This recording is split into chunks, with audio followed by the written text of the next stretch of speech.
کہ جن کے اندر جو ہے وہ آخری عشرے کا ذکر ہے، اور کچھ ایسے ہیں کہ جن کے اندر آخری عشرے میں طاق راتوں کا ذکر ہے، آخری عشرے میں طاق راتوں کا ذکر ہے۔ تو یہ 3 طرح کے صحیح دلائل ہیں جو احادیث کے اندر وارد ہوئے ہیں۔ تو آئیے ذرا پڑھتے ہیں۔ راجح یہ ہے، یعنی جمع کی صورت ہم کریں گے تمام روایات اقوال صحابہ کو جمع کر کے، جو صحابہ کے بارے میں ان کا اجتہاد ہے، اور انہوں نے جس رات، یعنی جس رمضان میں جو رات تھی وہ انہوں نے بیان کر دی، اور کچھ نے جو ہے مطلق ذکر کر دیا، تو لہٰذا انہوں نے سمجھا کہ شاید باقی بھی سالوں کے اندر ایسے ہی آئے گی، تو جس سال جو ہوئی ہر صحابی نے وہ بیان کر دی۔ لیکن راجح یہ ہے کہ یہ ہر سال بدلتی رہتی ہے، پورے عشرے میں طاق راتوں میں منتقل ہوتی رہتی ہے، اور اس پہ حکمت یہ ہے تاکہ لوگ پورے عشرے میں زیادہ زیادہ عبادت کریں، اور یہ اس کا اختتام جو ہے وہ اچھا ہو۔ انما الاعمال بالخواتیم کے ساتھ، یعنی اعمال کا دار و مدار خاتمے پر ہے، تو خاتمہ کم از کم اچھا ہو، انسان پورے عشرے میں جستجو کرے، اور یہی حکمت ہے نبی علیہ السلام کو بلا دیے جانے کی۔ جب آپ بتانے آ رہے ہیں تو آپ بلا دیے گئے۔ تو فرماتے ہیں کہ حضرت عبداللہ بن عمر ان رجال من اصحاب نبی صلی اللہ علیہ وسلم اروا لیلۃ القدر فی المنام، کئی صحابہ کرام جو ہیں انہوں نے جو ہے وہ نیند کے اندر لیلۃ القدر کو دکھائی گئی ان کو لیلۃ القدر، مجہول کا صیغہ ہے، فی السبع الاواخر، آخری جو ہے وہ 7 جو طاق راتیں ہیں ان کے اندر، فقال رسول اللہ، نبی علیہ السلام نے فرمایا ارا رؤیاکم کا تواتعت فی السبع الاواخر، تحقیق میں دیکھ رہا ہوں، میں خیال کر رہا ہوں یا میں دیکھ رہا ہوں کہ تمہاری جو خواب ہے، تمہارے خواب جو ہیں وہ موافق ہو گئے آخری 7 جو دن ہیں ان کے اندر، یعنی آخری ہفتے میں، مراد یہ کہ آخری ہفتے میں جو ہے وہ تمہارے خواب موافق ہو گئے۔ فمن کان متحریھا فلیتحرھا فی السبع الاواخر، تو جو کوئی تم میں سے اسے تلاش کرنا چاہے تو اسے چاہیے کہ آخری جو ہفتہ ہے یعنی آخری عشرہ اس میں اس کو تلاش کرے۔ یہ مطلق ہے، اس کے اندر طاق راتوں کا ذکر نہیں، اس میں مطلق عشرے کا ذکر ہے۔ حضرت معاویہ بن ابی سفیان رضی اللہ عنہ سے روایت ہے، اللہ کے نبی سے بیان کرتے ہیں، قال آپ نے فرمایا فی لیلۃ القدر، لیلۃ القدر کے بارے میں، لیلۃ السبع وعشرین، 27ویں کی رات ہے۔ اسے ابو داؤد نے روایت کیا، لیکن اس کا راجح موقوف ہونا ہے، یہ صحابی کا اپنا ذاتی قول۔ وقد اختلف فی تعیینھا علی 40 قولا، حافظ ابن حجر کہتے ہیں لیلۃ القدر کے تعین میں 40 اقوال۔ اردتھا فی فتح الباری، میں نے ان کو فتح الباری میں ذکر کیا ہے۔ 40 اقوال کا مطلب متعدد اقوال ہے، حتیٰ کہ بعض یہ بھی اقوال ہیں کہ یہ رمضان کے علاوہ ہے، پورے سال کے اندر کسی وقت بھی آ سکتی، بعض کے اندر ہے کہ پورے رمضان میں ہے، بعض کے اندر یہ ہے کہ رمضان کی طاق راتوں میں، بعض کے اندر یہ ہے کہ پہلے عشرے میں، بعض کے اندر ہے دوسرے عشرے میں، بعض کے اندر یہ کہ آخری عشرے میں، بعض کے اندر یہ کہ پورے سال میں منتقل ہوتی رہتی ہے، بعض کے اندر یہ کہ شعبان کی 15 تاریخ کو ہے، 15ویں رات کو ہے۔ متعدد اقوال ہیں، لیکن راجح دلائل کو جمع کر کے اختلاف کا حل یہ ہے کہ آخری عشرے میں ہے، اور آخری عشرے کی بھی طاق راتوں میں سے کسی ایک رات میں، اور ہر سال منتقل ہوتی رہتی ہے۔ صرف 27ویں کو خاص کر لینا جیسے ہمارے بعض حنفی بھائی کرتے ہیں، یہ درست نہیں ہے۔ حضرت عائشہ رضی اللہ تعالی عنہا سے روایت ہے، وہ بیان کرتی ہیں، قلت یا رسول اللہ، میں نے فرمایا اللہ کے رسول، ارائیت، کیا خیال ہے آپ کا؟ یہ حدیث ہے کہ اگر لیلۃ القدر کو پا لیں تو کیا دعا کریں، اگر لیلۃ القدر کو پا لیں تو کیا دعا کریں؟ تو فرماتی ہیں، میں نے کہا ارائیت ان علمت، اللہ کے رسول بتائیں، مطلب کیا خیال ہے آپ کا، بتائیں، فتویٰ طلب کر رہی تھی، ان علمت، اگر میں جان لوں، ایو لیلۃ لیلۃ القدر، کہ کوئی رات ان میں سے جو ہے وہ، یا کون سی رات جو ہے وہ شب قدر ہے، تو میں ما اقول فیہا، تو اس میں کیا کہوں، یعنی اگر مجھے معلوم ہو جائے ان علامات سے جو آپ نے ذکر کی ہیں، نبی کریم علیہ الصلوۃ والسلام نے جو علامات ذکر کی ہیں ان میں سے ایک تو یہ ہے کہ اس رات کے بعد جو سورج طلوع ہوتا ہے اس کی شعائیں نہیں ہوتی، اس کی شعائیں جو ہے وہ شعاؤں کے بغیر ہوتا ہے۔ اس کے علاوہ بعض حدیث سے ملتا ہے کہ رات کے اندر سکون ہوتا ہے، اطمینان ہوتا ہے، لیکن یہ جو حدیث ذکر کی جاتی ہے کہ کتے نہیں بھونکتے، اس کے بارے میں کوئی دلیل نہیں۔ بعض لوگ دیکھتے ہیں جی کتے تو نہیں بھونک رہے، ایسا نہیں، اس کا مطلب یہ کہ اس رات کا موسم معتدل ہوتا ہے، یہ حدیث میں صحیح ہے، صحیح مسلم ہے، اس رات کا موسم معتدل ہوتا ہے۔ معتدل کا مطلب یہ ہے کہ نہ بہت زیادہ سردی ہوتی نہ بہت زیادہ گرمی ہوتی ہے، اور اس طرح جو ہے وہ اس کے اندر موسم بالکل جو ہے وہ نارمل اور درمیانہ ہوتا ہے، اعتدال والا موسم ہوتا ہے۔ اب سورج بغیر شعاؤں کے کیوں طلوع ہوتا ہے؟ اس کی علماء نے حکمت یہ بیان کی ہے کہ چونکہ ساری رات فرشتوں کا نزول ہوتا ہے حتی مطلع الفجر، فجر کے طلوع ہونے تک، سلام یہ حتی مطلع الفجر، طلوع فجر تک فرشتوں کا نزول ہوتا ہے، آمد و رفت جاری رہتی ہے۔ تو چونکہ کثرت سے ملائکہ اترتے ہیں، اور جب وہ جاتے ہیں تو ان کے فرشتوں سے سورج کی شعائیں جو ہیں وہ ان کے پر آگے ہوتے ہیں یا اس طرح کی کوئی چیز ہے، تو وہ شعائیں صحیح سورج کی نہیں ہوتی کثرت ملائکہ کی وجہ سے۔ بعض علماء نے حکمت بیان کی، واللہ عالم ذکر کی ہے، لیکن واللہ عالم، لیکن حدیث کے اندر یہ علامت بیان کی کہ سورج جو ہے وہ بغیر شعاؤں کے خالی ٹکی جو ہے وہ نظر آتی ہے، وہ عام نارمل جو حالات کے اندر ہوتا ہے وہ نہیں ہوتا، معتدل اس کا موسم ہوتا ہے رات کا، اور جو ہے وہ لیکن یہ کتے نہیں بھونکتے اور یہ نہیں ہوتا وہ نہیں ہوتا، یہ صحیح نہیں۔ اس حوالے سے ہمارا جو ہے یوٹیوب پہ تقریباً 3 کے قریب لیلۃ القدر کے حوالے سے یوٹیوب پہ ہمارے محدث میڈیا پر میرے 3 کلپ موجود ہیں لیلۃ القدر کے مسائل اور احکام کے حوالے سے، کیوں نہیں بتائی گئی، اور پھر اللہ تعالیٰ کا نزول ہوتا ہے، اس طرح یہ دیگر جتنے بھی مسائل ہیں اس حوالے سے تقریباً 3 پارٹ اس کے موجود ہیں۔ آپ وہاں اگر کوئی مزید معلومات چاہتے ہیں تو آپ اس سے دیکھ سکتے ہیں، انشاءاللہ آپ کو تفصیل اس حوالے سے کافی فوائد وہاں مل جائیں گے۔ تو میں کیا دعا کروں؟ آپ نے فرمایا قولی اللہم انک عفو تحب العفو فاعف عنا، کہ اللہ بے شک تو بہت زیادہ درگزر فرمانے والا ہے، تحب العفو اور معافی کو پسند کرتا ہے، فاعف عنی تو مجھے بھی معاف کر دے۔ تو اللہ تعالیٰ کو اس کے نام کا وسیلہ دیا گیا ہے اور اس کی صفت کا وسیلہ دیا گیا ہے، صفت معافی، معاف کر دینے کی صفت اللہ کے اندر موجود ہے، غفور رحیم ہے۔ فاعف عنی تو مجھ سے بھی درگزر فرما، اسے 5 نے روایت کیا غیر ابو داؤد کے علاوہ، وصححہ ترمذی والحاکم، اور اسے امام ترمذی اور حاکم نے جو ہے وہ روایت کیا ہے۔ امام ترمذی کہتے ہیں حدیث حسن صحیح، حدیث حسن صحیح، ان کی حدیث جو ہے یہ حسن اور صحیح ہے، اگرچہ اس حدیث میں کلام موجود ہے، اس میں بعض علماء نے جو ہے وہ عبداللہ ابن بریدہ اور عائشہ کے درمیان انقطاع ذکر کیا ہے، اور بھی کئی علتیں ذکر کی، لیکن راجح بات یہ ہے کہ یہ حدیث جو ہے وہ حضرت عائشہ رضی اللہ تعالی عنہا سے صحیح سند کے ساتھ ثابت ہے، اور اس کے اندر یہ دعا جو ہے وہ ثابت ہے کہ یہ دعا پڑھنا افضل ہے۔ عمومی حالات کے اندر بھی یہ دعا افضل ہے، پڑھنی چاہیے، لیکن لیلۃ القدر کے اندر یہ دعا زیادہ پڑھنی چاہیے، چونکہ حضرت عائشہ نے خصوصاً اس حوالے سے یہ سوال اللہ کے نبی علیہ السلام سے جو ہے وہ کیا ہے۔ اسی طرح ہمارے پاس جو ہے وہ آخری حدیث جو اس بات کی ہے وہ یہ ہے کہ حضرت ابو سعید خدری بیان کرتے ہیں، یہ پہلے بھی ہم پڑھ چکے ہیں، کہ نبی صلی اللہ علیہ وسلم نے فرمایا کہ لا تشد الرحال، نہ تم جو ہے وہ رخت سفر باندھو، کچاوے باندھو، یعنی باقاعدہ سفر کرو، الا ثلاثۃ مساجد، مگر 3 مسجدوں کی طرف، المسجد الحرام، مسجد حرام کی طرف، مسجد ہذا، اور میری مسجد، و مسجد الاقصی، اور مسجد اقصی۔ یہاں سوال ہے کہ اس کو اس باب میں کیوں ذکر کیا گیا ہے، اعتکاف کے باب میں کیوں ذکر کیا گیا ہے؟ مناسبت واضح ہے کہ ان مساجد کے علاوہ باقاعدہ ایک شہر سے دوسرے شہر کے اندر اور پھر تیسرے شہر کے اندر باقاعدہ اعتکاف کی نیت سے جو ہے وہ سفر کرنا یہ جائز نہیں ہے۔ ظاہر یہی حافظ ابن حجر کی مراد ہے، حافظ ابن حجر کی مراد یہی ہے کہ ایک شہر سے دوسرے شہر میں یا دور دراز علاقوں میں باقاعدہ جو ہے وہ اعتکاف کے لیے کسی مسجد کی طرف اگر جانا جائز ہے تو وہ صرف یہ 3 مسجدیں ہیں، اس کے علاوہ کسی دوسری مسجد کی طرف جو ہے وہ رخت سفر باندھنا اور کچاوے باندھ کے باقاعدہ تیار ہو کے جیسے حج کے لیے جایا جاتا ہے اس طرح جانا جو ہے وہ جائز نہیں ہے۔ بعض علماء نے جو ہے وہ اس حدیث کو خاص سمجھا ہے کہ وہ مطلب عبادت کی غرض مراد ہے وہاں، اور عمومی جو عبادات ہوتی ہیں مطلب ان کی چونکہ فضیلت بیان ہوئی ہے، تو کوئی بندہ کہہ کہ میں فلاں شہر کی مسجد میں 2 رکعت نماز پڑھنی ہے تو میں اس وجہ سے جا رہا ہوں، نظر مانی میں نے، تو یہ جائز نہیں ہے سوائے 3 مساجد کے۔ تو اس حدیث کو یہاں حافظ ابن حجر رحمہ اللہ تعالیٰ نے جیسے میں نے ذکر کیا کہ اس وجہ سے یہاں ذکر کیا اعتکاف کے باب میں کہ باقاعدہ اعتکاف کے لیے بھی، چونکہ اعتکاف عبادت ہے تو اعتکاف کے لیے بھی کسی دوسرے شہر کی طرف جو ہے وہ رخت سفر یا کچاوے جو ہے وہ باندھ کر، اونٹ تیار کر کے، سواریاں تیار کر کے باقاعدہ نہیں جایا جا سکتا، جیسے دیگر جو ہے وہ حج عمرہ اور دیگر جو نوافل وغیرہ اس کے لیے جانا جائز نہیں ہے، اس طرح یہ بھی ہے،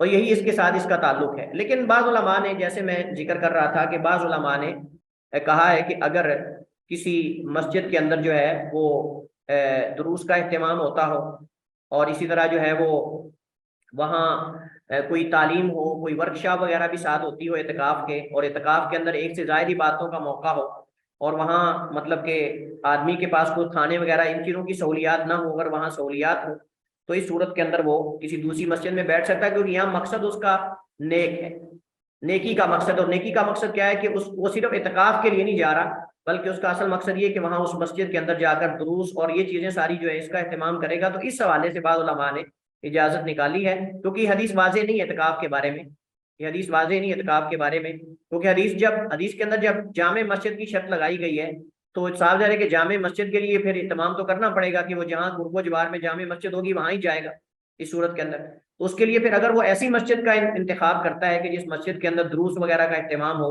اور اس کے علاوہ دیگر عبادات کا موقع ہو، یعنی ایک سے زیادہ عبادات کا موقع ہو، تو اس صورت کے اندر یقیناً وہ زیادہ افضل ہوگی اس کے حق میں۔